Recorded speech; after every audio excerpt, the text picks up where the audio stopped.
ครับมาฝึกอ่านตัวเมืองกันวันนะครับวันนี้นะครับมาช่วยนะครับมาช่วยกันเนอเออว่า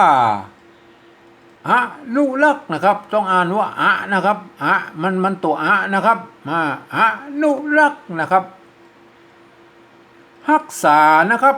รักษามันเป็นกำเมืองละนานะครับตัวละเนี่ยอ่านเป็นฮอนะครับเป็นภาษาชาวบ้านนะครับรักษานะครับรักษาไว้ฮื้อลูกหลานลูกนะครับตัวไม้ซัดนี่แทนตัวกะนะครับลูกนะครับลูกนะครับลูกหลานเหลนนะครับโหลนนะครับเห็นไหมครับลูกหลานเหลนโหลนนะครับตัวเมืองนั่นแล้ว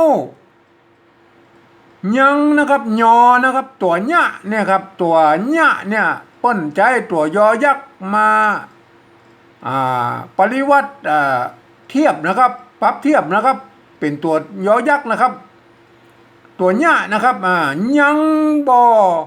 อับจนนะครับ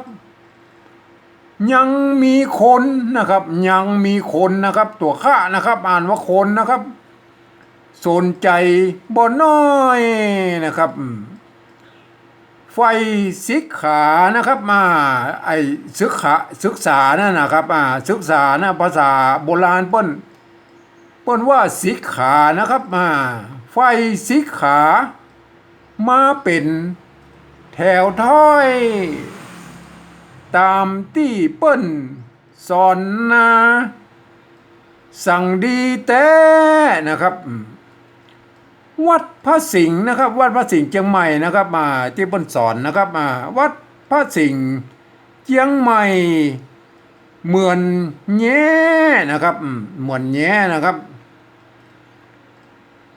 ฝรั่งนะครับฝรั่งเขียนได้สองแบบนะครับตัวนี้ใช้ตัวใส่ละหงนะครับมันบะหมี่ในโกฎเกณฑ์นะครับก็ใส่ละหงได้นะครับฝรั่งไต้คนเมืองนะครับคนเมืองมาเฮียนกันนักนะครับมาเฮียนกันนักสำรับบ่เปลืองห่อเข้ามาเนืองสู้กันกินเสี่ยงห่อเข้ามาเนืองสู้กันกินเสี่ยงนะครับไม้สองน้อยนี่ต้องอ่านสองครั้งประโยคนี้นะครับซ้ำทั้งประโยคนี้นะครับครับวันนี้ก็มีเจ้าเอี้ยนะครับ